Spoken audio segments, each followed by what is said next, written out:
ಈಗ ಅಂದರೆ ಸೋಷಿಯಲ್ ಮೀಡಿಯಾನ ತುಂಬ ಮಿಸ್ಯೂಸ್ ಮಾಡ್ಕೊಳ್ಳೋರ ಸಂಖ್ಯೆ ಹೆಚ್ಚಾಗ್ತಾ ಇದೆ. ಸೊ ರೇಣುಕಾಸ್ವಾಮಿನೂ ಕೂಡ ಈ ಒಂದು ಗೌತಮ್ 1990 ಅನ್ನುವಂಥ ಒಂದು ಫೇಕ್ ಐಡಿನ ಕ್ರಿಯೇಟ್ ಮಾಡಿಕೊಂಡು, ತುಂಬ ಫೇಕ್ ಐಡೀಸ್ ಕ್ರಿಯೇಟ್ ಮಾಡಿಕೊಂಡು ಹೆಣ್ಮಕ್ಳಿಗೆ ಮೆಸೇಜ್ ಮಾಡೋದು, ಈ ನ್ಯೂಡ್ ಪಿಕ್ಚರ್ಸು ಏನೇನೋ ಕಳಿಸ್ತಾ ಇದ್ರು ಅನ್ನೋದು ಅವ್ರ ಮೇಲೆ ಇರ್ತಕ್ಕಂಥ ಆರೋಪ. ಸೊ ಇದೇ ಥರ ಯಾರೇ ಫೋಟೋ, ಕಾಮನ್ ಪೀಪಲ್ ಇರಲಿ, ಸೆಲೆಬ್ರಿಟಿ ಯಾರೇ ಫೋಟೋ ಹಾಕಿದ್ರು ಕೂಡ ಅದಕ್ಕೆ ಕೆಟ್ಟದಾಗ ಒಂದು ಕಮೆಂಟ್ ಬರುತ್ತೆ. ಸೊ ಈ ಥರ ಎಲ್ಲೋ ಕೂತ್ಕೊಂಡು ಕಮೆಂಟ್ ಮಾಡುವಂಥ, ಅಂದರೆ ಬೇರೆಯವ್ರ ಮನೆ ಹೆಣ್ಮಕ್ಳ ಬಗ್ಗೆ ಕಮೆಂಟ್ ಮಾಡೋರಿಗೆ, ಅಶ್ಲೀಲ ಫೋಟೋ ಕಳಿಸೋರಿಗೆ, ವಿಡಿಯೋಸ್ ಕಳಿಸೋರಿಗೆ ಸಂಜನಾ ಯಾವ ರೀತಿ ತಮ್ಮದೇ ಆದಂಥ ಸ್ಟೈಲಲ್ಲಿ ಯಾವ ರೀತಿ ಉತ್ತರ ಕೊಡ್ತಾರೆ ಅಂತ ನೋಡಿ. ನಾನು ಹೆಣ್ಮಕ್ಳು ಸೂಕ್ಷ್ಮ ಅವ್ರಿಗೆ ಕಳಿಸ್ಬೇಡಿ ಅಂತ ನಾನು ಹೇಳ್ತಾ ಇಲ್ಲ. ನೀವು ಹೆಣ್ಮಕ್ಳಿಗೂ ಕೆಟ್ಟ ಮೆಸೇಜ್ ಕಳಿಸ್ಬೇಡಿ, ಗಂಡಸರಿಗೂ ಕೆಟ್ಟ ಮೆಸೇಜ್ ಕಳಿಸ್ಬೇಡಿ. ಆ ಒಂದು ಫೇಸ್ಬುಕ್ಕು, ಯೂಟ್ಯೂಬು, ಇನ್ಸ್ಟಾಗ್ರಾಮಲ್ಲಿ ಕಾಮೆಂಟ್ ಸೆಕ್ಷನಲ್ಲಿ ಜಾಗ ಇರೋದು ಬಂದುಬಿಟ್ಟು ನಾವು ನಮ್ಮ ಅಭಿಪ್ರಾಯ ಹೇಳಲಿಕ್ಕೆ, ಟ್ರೋಲ್ ಮಾಡಲಿಕ್ಕೆ ಅಲ್ಲ.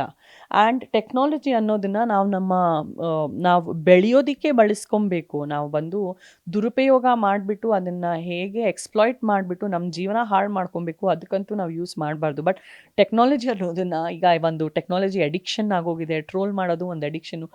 ನೋಡು ನಾನು ಏನು ಬರೆದಿದ್ದೀನಿ, ಅವಳು ದೊಡ್ಡ ವೆರಿಫೈಡ್ ಪೇಜ್ ಇದು, ನೋಡು ನಾನು ಬರೆದಿದ್ದು, ನೋಡು ನಾನು ಇಷ್ಟು ಗ್ರೇಟು ಅಂತ ಅಂದ್ಕೊಳ್ಳೋದಕ್ಕೆ ಖಂಡಿತವಾಗ್ಲೂ ಇಲ್ಲ. ಈ ಒಂದು ಮೆಸೇಜ್ ಯಾರು ನೋಡ್ತಾ ಇದ್ದೀರೋ, ನೀವು ಹಿರಿಯರಾಗಿದ್ದರೆ ನಿಮ್ಮ ಮನೆಯಲ್ಲಿರೋ ಎಲ್ಲ ಮಕ್ಕಳಿಗೂ ಈ ಒಂದು ಮಾತು ಚೆನ್ನಾಗಿ ಹೇಳ್ಕೊಡಿ. ದಟ್ ಪ್ರತಿಯೊಂದು ಹೆಣ್ಣಿಗೆ ಅಥವಾ ಪ್ರತಿಯೊಂದು ಗಂಡಿಗೆ ನಿನ್ನ ಬ್ರದರ್ ಥರ ಅಥವಾ ನಿನ್ನ ಸಿಸ್ಟರ್ ಥರನೇ ಟ್ರೀಟ್ ಮಾಡು. ಅವ್ರ ಮನೆಯಲ್ಲೂ ಒಂದು ಆದಷ್ಟು ರಿಲೇಟಿವ್ಸ್ ಇದ್ದಾರೆ, ಅವ್ರಿಗೂ ಭಾವನೆಗಳಿದೆ. ಸೆಲೆಬ್ರಿಟಿ ಆದ ಕೂಡಲೇ ಅವ್ರೊಂದು ಕಲ್ಲು ಏನಾದರೂ ಬಂದು ಬೇಕಾದಾಗ ಪೂಜೆ ಮಾಡಿ, ಬೇಕಾದಾಗ ಉಗಿದ್ಬಿಟ್ಟು ಹೋಗಿ ಅಂತ ಅವರಲ್ಲಿ ಮಾರ್ಕೆಟಲ್ಲಿ ಅವೈಲೇಬಲ್ ಇರೋ ಒಂದು ವಸ್ತು ಅಲ್ಲ. ಅವರು ಒಂದು ಮನುಷ್ಯರೇ ಅಂತ ಫಸ್ಟು ಜ್ಞಾಪಕ ಇಟ್ಕೊಳ್ಳಿ. ಸೆಲೆಬ್ರಿಟೀಸ್ ಎಲ್ಲ ಯಾವುದೇ ಒಂದು ಹುಡುಗಿಗೆ ನೀನು ಇಂಥವಳು ಅಂತ ಒಂದು ವಾಟ್ಸಪ್ ಮೆಸೇಜಲ್ಲೂ ಬರಿಬೇಡಿ. ಕಾನೂನು ತುಂಬ ಸ್ಟ್ರಾಂಗ್ ಇದೆ. ಯಾವ ಮಾತು ಸಣ್ಣ ಪುಟ್ಟ ಮಾತಿಂದ ಎಗ್ರಿ ಚಿಗ್ರಿ ತನಕ ಹೋಗಿ ಸಾವೇ ಅನುಭವಿಸ್ಬಿಟ್ಟ ರೇಣುಕಾಸ್ವಾಮಿ. ಇಲ್ಲಾಂದರೆ ಆರಾಮಾಗಿ ಅವರ ಮನೆಯಲ್ಲಿ ಒಂದು ಖುಷಿಯ ಜೀವನ ಮಾಡ್ತಾಯಿದ್ರು. ಅವರು ಟ್ರೋಲ್ ಮಾಡಿದ್ದಿಂದ ಎಲ್ಲಿಂದ ಎಲ್ಲಿಗೆ ಹೋಗಿ ಎಲ್ಲಿ ಹೋದರು ರೇಣುಕಾಸ್ವಾಮಿ ಅಂತ ನೋಡಿ. ಅಫ್ಕೋರ್ಸ್ ನನಗೆ ಅವ್ರ ಮೇಲೆ ಕರುಣೆ ಇದೆ.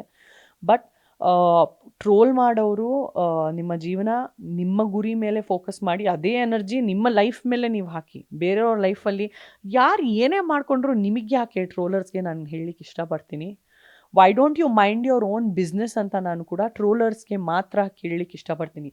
ನಾನು ಟ್ರೋಲರ್ಸ್ಗೂ ಅಭಿಮಾನಿಗಳಿಗೂ ಎಲ್ಲೂ ಒಂದು ಕಡೆ ಮಿಕ್ಸ್ ಮಾಡ್ಕೊಳ್ತಾ ಇಲ್ಲ. ನಾನು ಈ ಮಾತು ಹೇಳ್ತಾ ಇರೋದು ಬರೀ ಟ್ರೋಲರ್ಸ್ಗೆ, ನೆಗೆಟಿವ್ ಆಗಿ ನಡೆಸ್ಕೊಳ್ಳೋ ಮನುಷ್ಯರಿಗೆ ಮಾತ್ರ. Learn to mind your own business. ನಿಮಗೆ ಬೇರೆಯವ್ರ ಮನೆ ದೋಸೆ ತೂತು ಯಾಕೆ?